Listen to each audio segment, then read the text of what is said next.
प्यारे बच्चों, आपका महामाया क्लासेस में स्वागत है। आज की जो वीडियो होगी वह निर्देशांक ज्यामिति के चैप्टर से होगी और उस पे निर्धारित जितने भी प्रश्न होंगे उन सभी प्रश्नों पर होगी।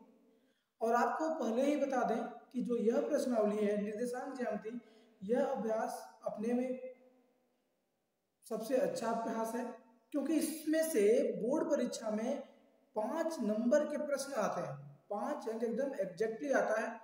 तो इस खाली आप इस एक चैप्टर को तैयार कर लेंगे तो आपको 5 नंबर बहुत आसानी से मिल जाएंगे। अब जानते ही हैं कि बोर्ड एग्जाम में एक एक नंबर का बहुत ही अधिक महत्व होता है, जो आपके परसेंटेज को निश्चित करता है। तो शुरुआत करते हैं आज निर्देशांक ज्यामिति के बारे में। तो सबसे पहले इसके फार्मूला को हम कुछ पढ़ लें। जो मुख्य मुख्य फार्मूले हैं, जो मुख्य मुख्य सूत्र हैं, उन सूत्रों को देख लें, अच्छे से समझ लें। और उसके बाद हम आपको शुरुआत से ले चलते हुए, मतलब एकदम शुरू से निर्देशांक ज्यामिति को पढ़ाते हुए और इसमें आने वाले सभी बोर्ड एग्जाम में आने वाले प्रश्नों को आपके सामने हल कराया जाएगा। जैसे चलिए शुरुआत करते हैं। देखिए, महत्वपूर्ण सूत्र जिसमें दिया गया है कि दो बिंदुओं के बीच की दूरी, ठीक है, दो बिंदुओं के बीच की दूरी का सूत्र क्या होता है।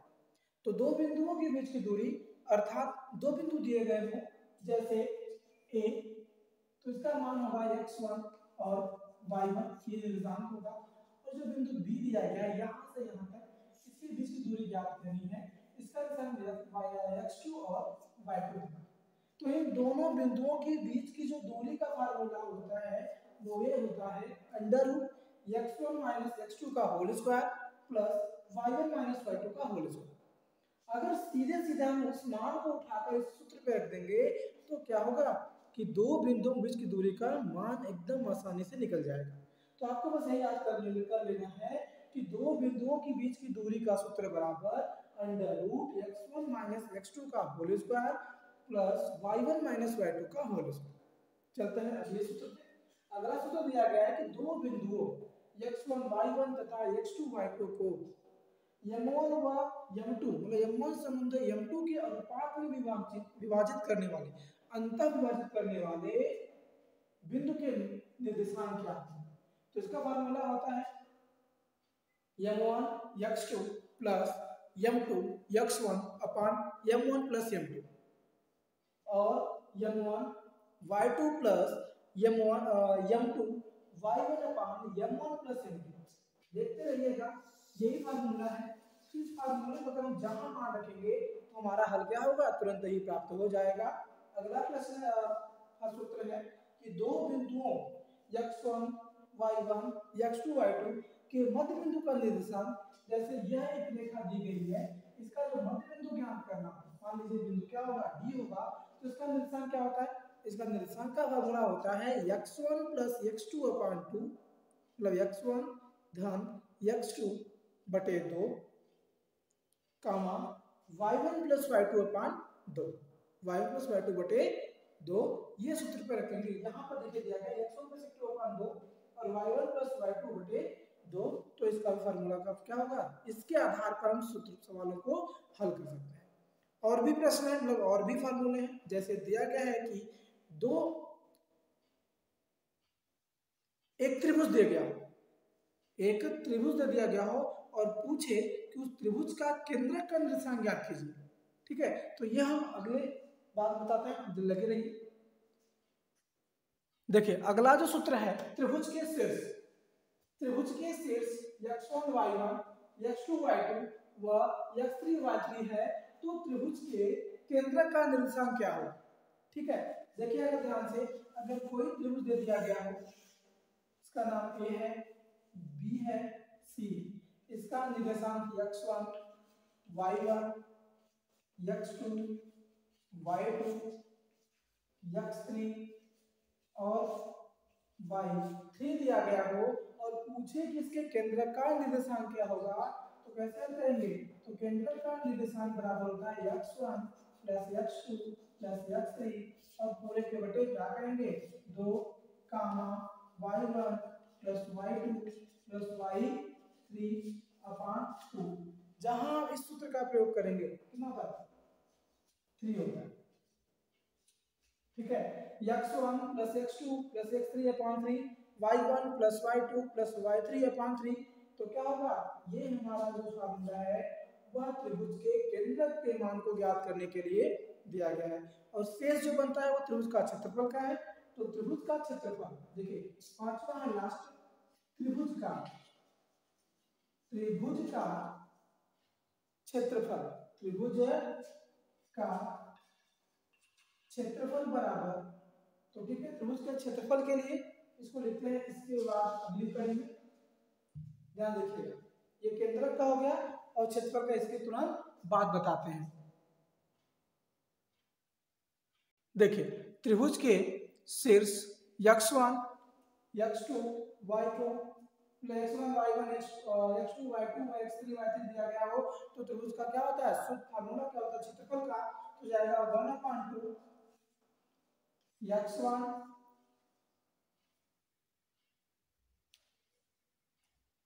1/2 x1 y2 minus y3 plus x2 y3 minus y1 plus x3 y1 minus y2, ये होता है त्रिभुज के क्षेत्रफल का सूत्र। ठीक है, और इसके अलावा हम किसी अन्य सूत्र का प्रयोग नहीं करेंगे, बस इतने सूत्रों को आप अच्छे से रट लीजिए और इन पर आधारित प्रश्नों को देख लीजिए, जिससे आपके बोर्ड परीक्षा में अच्छे अच्छे अंक प्राप्त हो सके। ठीक है, अब आपको चलते हैं लेकर के उन प्रश्नों की श्रृंखला में जो बोर्ड की परीक्षा में कई बार पूछे गए हैं। ठीक है, आप इसको नोट कर लीजिए।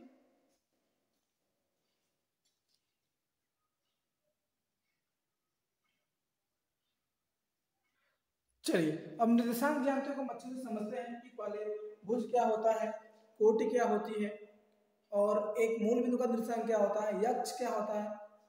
ठीक है, चलिए देखिए यह क्या होता है, चतुर्थांश। ठीक है, ये जो रेखा होती है क्षैतिज रेखा, इसे कहते हैं यक्ष अक्ष, ये होता है भैया यक्ष अक्ष, और ये हो जाएगा यक्ष डैश, और ये होता है वाई अक्ष। ठीक है, ये होता है वाई अक्ष और ये होता है वाई डैश। अब ध्यान से देखिए, यक्ष अक्ष और वाई अक्ष वे एक दूसरे क्या होते हैं, ऊर्ध्वाधर और समकोण पर विभाजित करते हैं, और जहां एक दूसरे काटते हैं वो कहलाता है मूल बिंदु। ये क्या कहलाता है, मूल बिंदु कहलाता है। ठीक है, ये कहलाता है मूल बिंदु, और मूल बिंदु का जो निर्देशांक होता है, मतलब मूल बिंदु, ठीक है, ये होता है आपका मूल बिंदु। यहाँ पर इसको किससे दिखाते हैं, ओ से दिखाते हैं। ठीक, अब ये क्या चलता है एंटी क्लॉकवाइज, घड़ी की दूसरी दिशा में, तो क्या हो जाएगा, ये होगा प्रथम चतुर्थांश,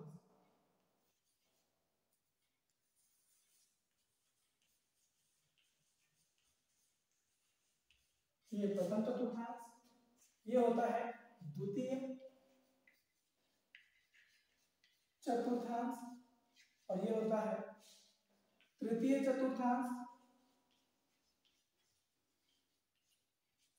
ये होता है चतुर्थ चतुर्थांश। ठीक है, देखिए भाई, ये प्रथम चतुर्थांश होता है, ये द्वितीय चतुर्थांश होता है, ये तृतीय चतुर्थांश होता है, और ये चतुर्थ चतुर्थांश होता है।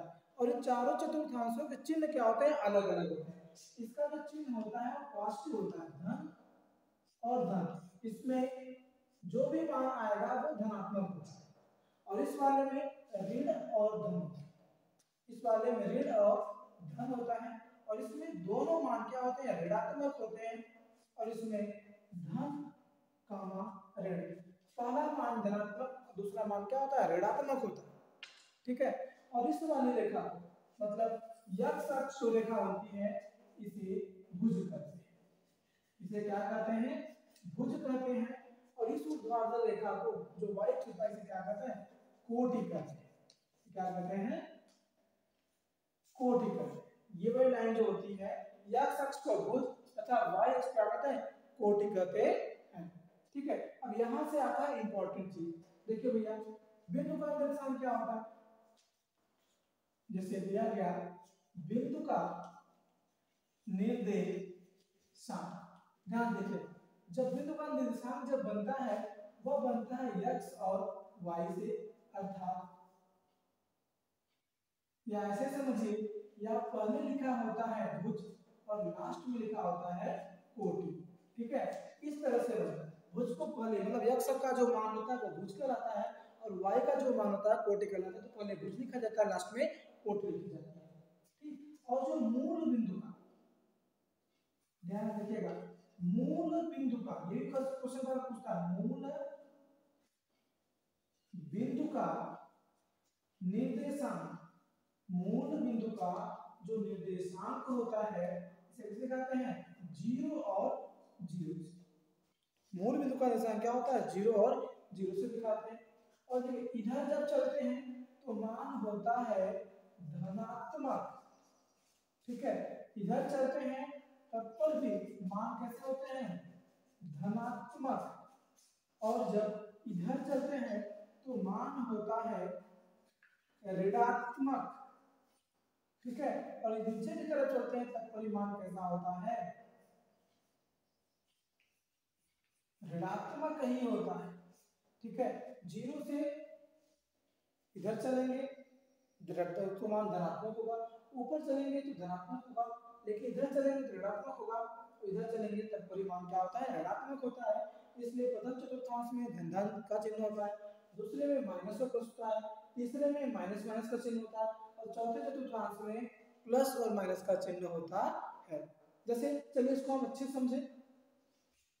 अगर यहाँ पर मान दिया गया कि 2 4 ऋण 1 2 ऋण 3 ऋण 4 और 4 ऋण 2, तो अगर पूछा जाए कि कौन सा चतुर्थांश में होगा, जो चारों मान दिए गए हैं ये चारों मान किस चतुर्थांश में होंगे, तो देखिए इसका कोई चिन्ह नहीं लगा हुआ है, इसके सामने कोई चिन्ह लगा हुआ है, तथा ये दोनों मान धन में है तो इसको होगा फर्स्ट में आएगा।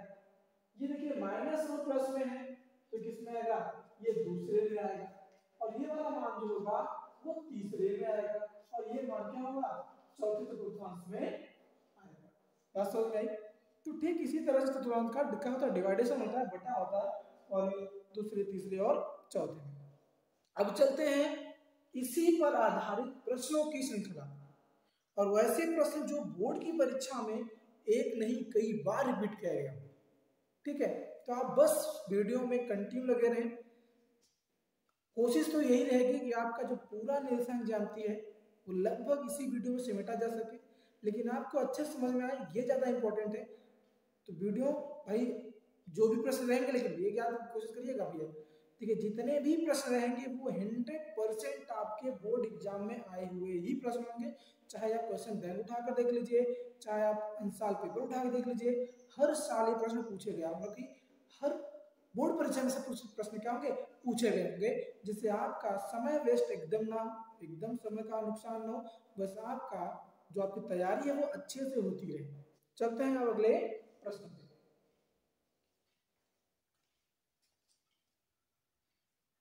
तो देखिए पहला प्रश्न है, बिंदुओं 50 तथा माइनस मतलब ऋण 12 0 के बीच की दूरी है। ऑप्शन दिया गया है ए बराबर 5, बी बराबर 7, सी बराबर 13 और डी बराबर 17। तो इसी में से कोई ऑप्शन सही होगा। तो चलते हैं पहले हम लोग, देखिए यहाँ दिया गया है दोनों बिंदुओं के बीच की दूरी। देखिए बीच का दूरी जो होता है डी बराबर under root x1 minus x2 का, दो बिंदुओं की बीच की दूरी का जो सूत्र होता है x1 माइनस x2 का whole square plus y1 minus y2 का होल स्क्वायर बराबर। ठीक है, ये मेरा कौन सा बिंदु हुआ, पहला, और ये बिंदु जाएगा दूसरा। इसको मान लेंगे x1, इसको मान लेंगे y1, इसको मान लेंगे x2, इसको मान लेंगे y2, तो जाएगा d बराबर अंडर रूट। देखिए x1 का मान कितना होगा 5, कितना हो जाएगा 5, और y1 का मान हो जाएगा माइनस, तो माइनस 12 रख देंगे।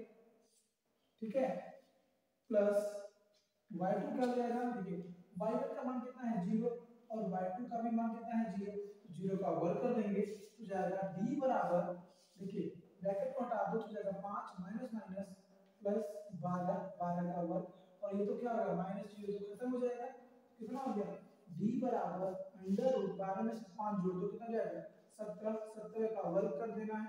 अब 17 का वर्ग करेंगे तो क्या करेंगे, 17 वर्ग के रूप में है, अगर इसका वर्गमूल निकालेंगे तो क्या निकलेगा 17 हो जाएगा। डी बराबर 17 सेंटीमीटर या 17 इकाई। ठीक है, 17 क्या हो जाएगा इकाई, 17 इकाई है, 17 मात्रक आएगा। तो जो हमारा ऑप्शन डी है वो क्या होगा, बिल्कुल राइट आंसर होगा, मतलब बिल्कुल सही आंसर होगा। ठीक है, अगर आपको समझ में आया तो चैनल को लाइक शेयर एंड सब्सक्राइब जरूर करें। अब चलते हैं क्वेश्चन नंबर 2 पे।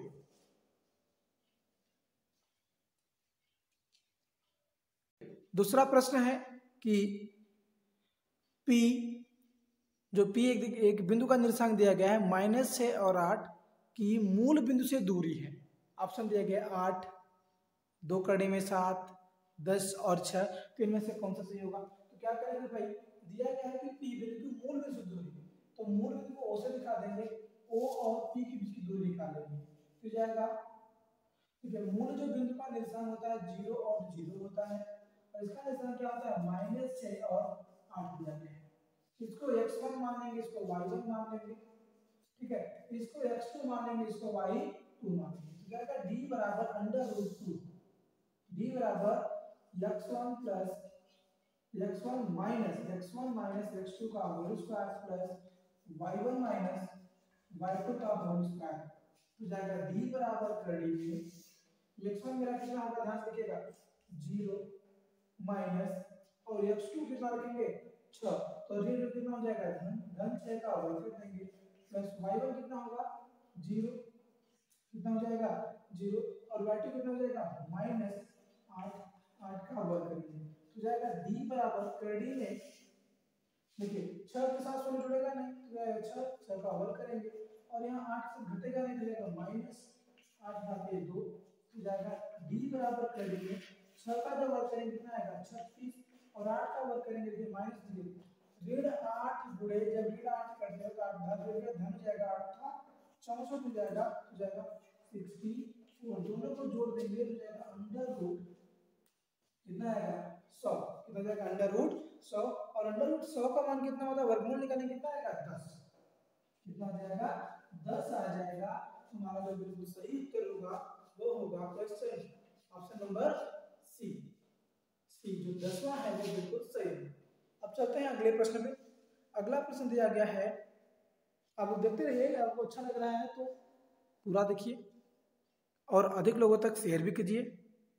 देखिए भाई, ये जो प्रश्न दिया गया है अगला, ये तीसरा वाला प्रश्न, ये इंपॉर्टेंट प्रश्न, ये कई तरह से प्रश्न पूछ सकता है और ये कई बार परीक्षा में आया भी है। दिया है x अक्ष पर एक बिंदु जो बिंदु A और B से समदूरस्थ है का निर्देशांक होगा। अब देखिए A का निर्देशांक दिया गया है 2-5 और B का निर्देशांक दिया गया है -2 9। ठीक है, तो इन दोनों से क्या है वो समदूरस्थ है, और है कहाँ x अक्ष पर। देखिए अब x अक्ष पर है तो पहले मान लेंगे, माना कि x अक्ष पर स्थित बिंदु P का निर्देशांक क्या होगा। तो माना बिंदु P का जो निर्देशांक होगा वह होगा x-0। ध्यान रखिएगा, ये क्यों हमने माना, क्योंकि जो x-0 इसलिए होगा कि वो x अक्ष पर है और y से दूर होगा तभी देख सकते होगा, तो y क्या बना लेंगे 0 बना देंगे। और यह देखिए जो यह P बिंदु है वह A और B से समदूरस्थ है, अर्थात AP के बीच की दूरी और PB के बीच की दूरी क्या होगी बराबर होगी। तो लिखेंगे AP के बीच की दूरी बराबर होगी PB के बीच की दूरी। ठीक है, इन दोनों की दूरियां क्या होंगी आपस में बराबर होंगी, तो वही फार्मूला का प्रयोग किया जाएगा भैया, तो जाएगा D। अब कैंसिल हो जाएगा x1 - x2, तो इसको मान लेंगे x1, इसको मान लेंगे y1, और इसको देखिए यहां से इसको मान लेंगे x1, इसको मान लेंगे y1, ये हो जाएगा x2, ये हो जाएगा y2, किसके लिए AP के लिए। तो क्या हो जाएगा x1 कितना होगा मेरा x माइनस x2 कितना हो जाएगा 2 का वर्ग, फिर प्लस y1 क्या हो जाएगा 0 माइनस y2 कितना हो जाएगा -5 माइनस माइनस प्लस प्लस 5 का होल स्क्वायर बराबर। अब फिर अंदर रूट में आ जाएंगे, जब अंदर रूट में आएंगे तो यहाँ पर x1 क्या हो जाएगा फिर x माइनस y2 क्या हो जाएगा ये अब ये x2 हो गया ना, ये हो जाएगा x2, ये हो जाएगा y। अब ये चेंज हो गया, pb के लिए आ गया, pb के लिए होगा तो ये प्लस 2 हो जाएगा इसका वर्ग प्लस 0 माइनस कितना 9 का होल स्क्वायर। अब क्या करेंगे देखिए, दोनों पक्षों को वर्ग करके करनी क्या करेंगे हटा देंगे, दोनों पक्षों को वर्ग करने के बाद करनी क्या हो जाएगी हट जाएगी, तो बचेगा x माइनस, फिर से देखिएगा जब दोनों पक्षों को वर्ग करेंगे, दोनों पक्षों को वर्ग करेंगे तो करनी हट जाएगी, बचेगा क्या x माइनस 2 का होल स्क्वायर प्लस यहाँ पर बचेगा 25 क्योंकि 5 का वर्ग कर देंगे, फिर बराबर करेंगे क्या बचेगा x प्लस 2 का होल स्क्वायर प्लस यहाँ बचेगा 81 9 81 बचेगा। अब यहाँ से हल करेंगे a प्लस b का होल a माइनस b का होल बचेगा हो जाएगा x स्क्वायर प्लस 2 दूना 4 माइनस 4x प्लस 25 बराबर हो जाएगा x square plus 4 minus 4x plus 4x plus 81। अब x स्क्वायर से कैंसिल, x स्क्वायर से कैंसिल हो जाएगा,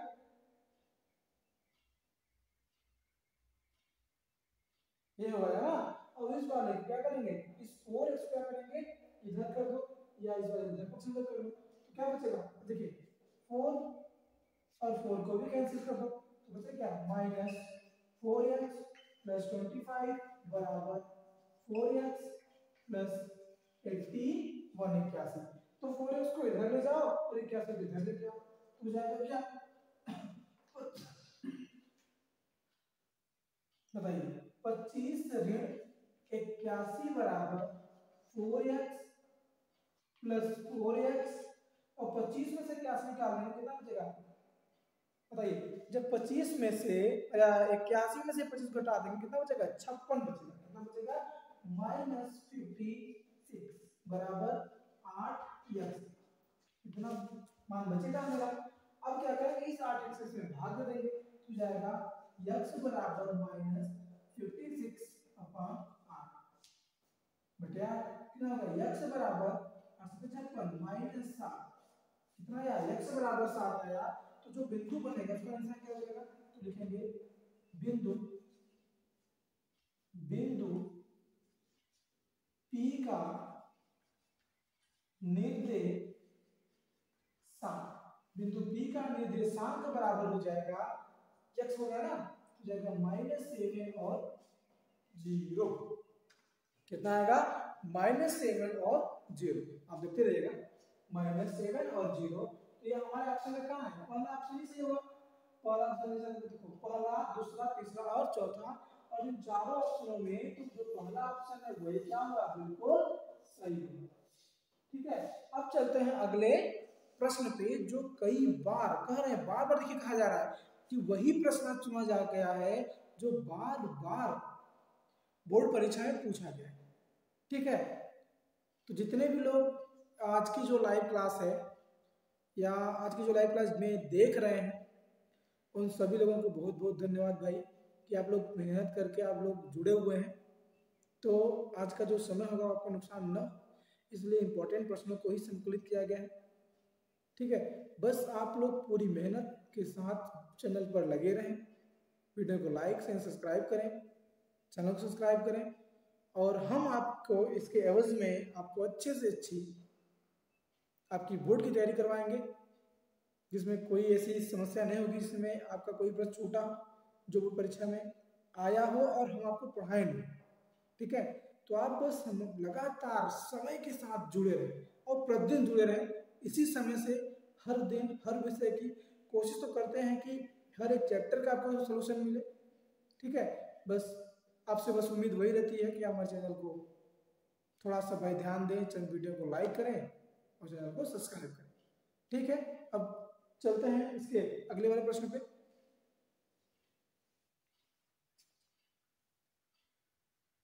देखिए ये जो प्रश्न है बहुत मस्त अच्छा प्रश्न है, ये 2020 बोर्ड परीक्षा में आया हुआ है।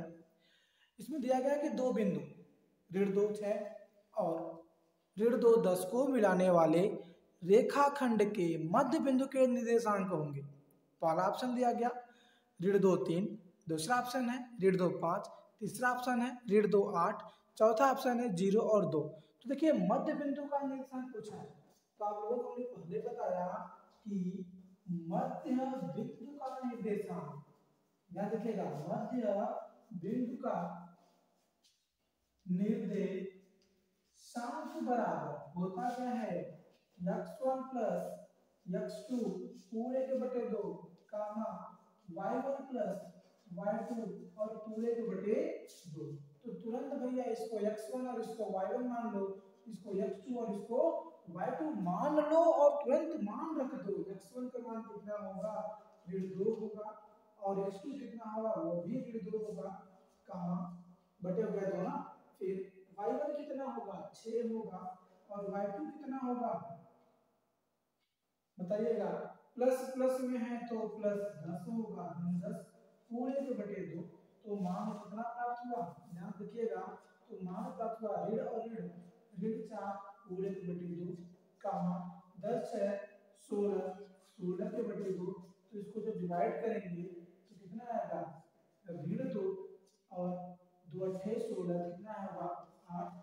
तो उत्तर कितना मिला ऋण 2 और 8। तो ये हमारा कौन सा ऑप्शन सही है 1 2 3 4 सी ऑप्शन क्या होगा बिल्कुल सही होगा। ठीक है सी ऑप्शन क्या होगा बिल्कुल सही होगा। तो देखिए कई प्रश्न हैं जो बहुत ही सटीक और आंसर के साथ हैं और एकदम फिक्स मान है, बस सूत्र को आप रखिए और उस सूत्र पे उनके मानों को रख दीजिए, आपका आंसर तुरंत आ जाएगा। यह 2020 की बोर्ड परीक्षा में पूछा गया हुआ प्रश्न है। ठीक है अगर आपको समझ में आ रहा है तो इस वीडियो को और अन्य लोगों तक भी आप शेयर कर सकते हैं। ठीक है चलते हैं फिर अगले प्रश्न पे।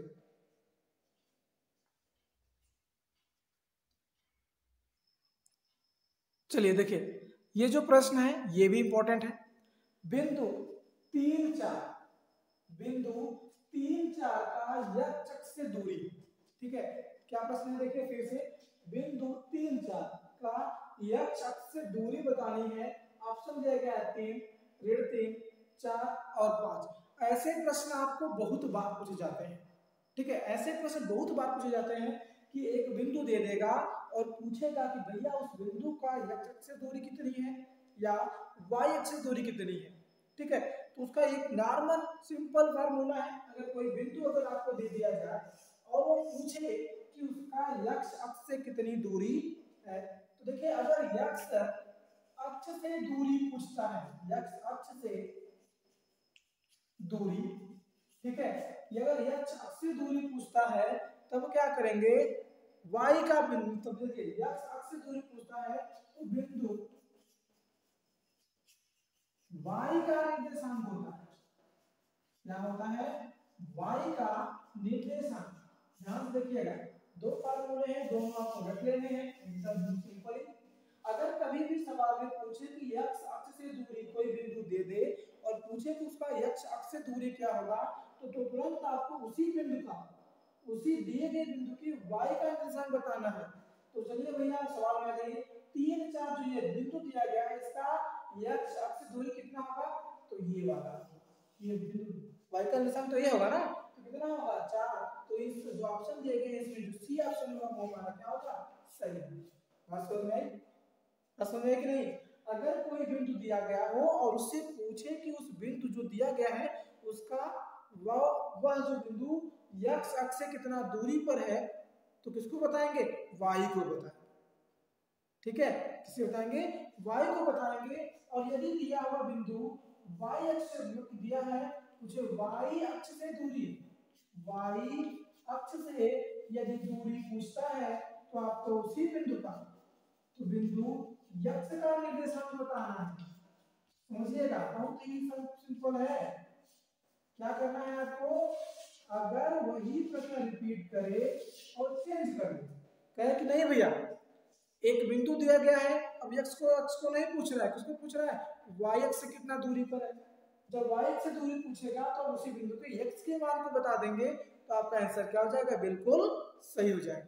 ये ऐसे प्रश्न, ये जो प्रश्न है ये 2020 में आया हुआ है, 2020 में आया हुआ प्रश्न है। इस तरह के कई बार क्वेश्चन आते भी हैं और लड़के उसमें कंफ्यूजन आते हैं कि बस एक ही मान दिया गया है तो x से किसने दूरी निकाले, तो लगते हैं वो दो बिंदु बीच की दूरी का सूत्र का प्रयोग कर दें और वहीं से मामला क्या होता है, गड़बड़ हो जाता है।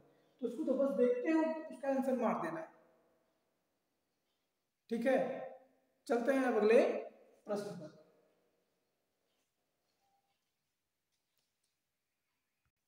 चलिए देखिए, ये जो प्रश्न है, उस त्रिभुज का केंद्र ज्ञात कीजिए जिसके शीर्ष 5 7, जिसके शीर्ष 7 5 5 7 और -3 3 है। तो क्या ज्ञात करना है, केंद्र ज्ञात करना है। तो केंद्र का सूत्र क्या होता है, अभी लोगों को हमने वीडियो के सबसे शुरुआत में, जो आज की जो वीडियो थी उसको सबसे शुरुआत में हमने बताया कि त्रिभुज का केंद्र, त्रिभुज का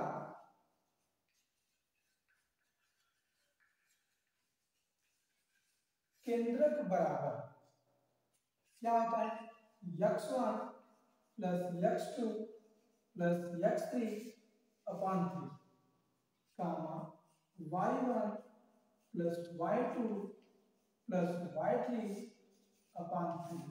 और सवाल को हल करते रहिएगा। जो मान दिया गया है 3 शीर्ष है, 7 5, देखिए दूसरा है 5 7, तीसरा है ऋण 3 और 3। इसको x1, इसको y1, x2, y2, x3 और y3 बना लेंगे। ठीक है, सबसे पहले आप मान रख लीजिएगा x1 क्या है, y1 क्या है, x2 क्या है, y2 क्या है, x3 क्या है, y3 क्या है, बस मान रख देना। चलिए x1 का मान कितना हो जाएगा 7 प्लस x2 का मान कितना हो जाएगा 5 और x3 का मान कितना हो जाएगा -3, तो प्लस माइनस -3 हो जाएगा बटे 3। फिर का अब y1 का मान कितना होगा 5 प्लस y2 का मान कितना होगा 7 प्लस y3 का मान कितना होगा 3 ना, पूरे के बटे 3। क्या करेंगे, इसको सॉल्व कर दीजिए। देखिए 7 और 5 कितना हो जाएगा 12, और 12 में से 3 निकालो कितना बचेगा 9, उसके बटे कितना हो जाएगा 3, और 7 5 कितना 12 में 3 जोड़ दो 15 हो जाएगा 15 बटा 3। फिर क्या करेंगे 3 से भाग देंगे तो 3, और 3 से भाग कितना बचेगा 5, तो जो बिंदु होगा वो क्या होगा 3 और 5। ये है त्रिभुज के केंद्र का निर्देशांक। ठीक है, ये है त्रिभुज के केंद्र का निर्देशांक। ठीक है, ध्यान देखिएगा, अगर त्रिभुज के 3 शीर्ष दिए गए हैं तो तीनों शीर्षों को साथ साथ एक जगह लिख लीजिएगा। उसमें से x1 x2 y1 y2 x3 और y3 मान निकाल लीजिएगा, रख लीजिएगा। और सूत्र होता है त्रिभुज केंद्र का x1 plus x2 plus x3 upon 3 कामा y1 plus y2 plus y3 upon 3, और इसी में मान रखेंगे। फिर उसको सीधा बहुत सिंपल जोड़ घटाना आपको करना है और आपका बिल्कुल सही आंसर हो जाएगा। और इस पार्ट से 5 अंक के इंपॉर्टेंट प्रश्न आते हैं। ठीक है, और इस बार देखिए ऑब्जेक्टिव क्वेश्चन बढ़ाए गए हैं, तो हो सकता है इसमें से ऑब्जेक्टिव क्वेश्चन भी शामिल कर लिए जाए। ठीक, अगर आज की इस क्लास में अगर आपको वीडियो समझ में आई हो तो चैनल को लाइक शेयर एंड सब्सक्राइब करें, और जो इसका जो शेष भाग बच जा रहा है सेकेंड पार्ट, वह कल की वीडियो अपलोड कर दी जाएगी। और आशा और उम्मीद यही रहेगी कि भैया आप इस वीडियो को अधिक से अधिक लोगों तक शेयर करें, अपने क्लासमेट तक शेयर करें, अपने सहपाठियों तक शेयर करें, जिससे उनका भी लाभ हो सके और आपका भी लाभ हो सके और वीडियो बनाने वाले का भी लाभ हो सके। ठीक है, मिलते हैं हम अगले वीडियो में।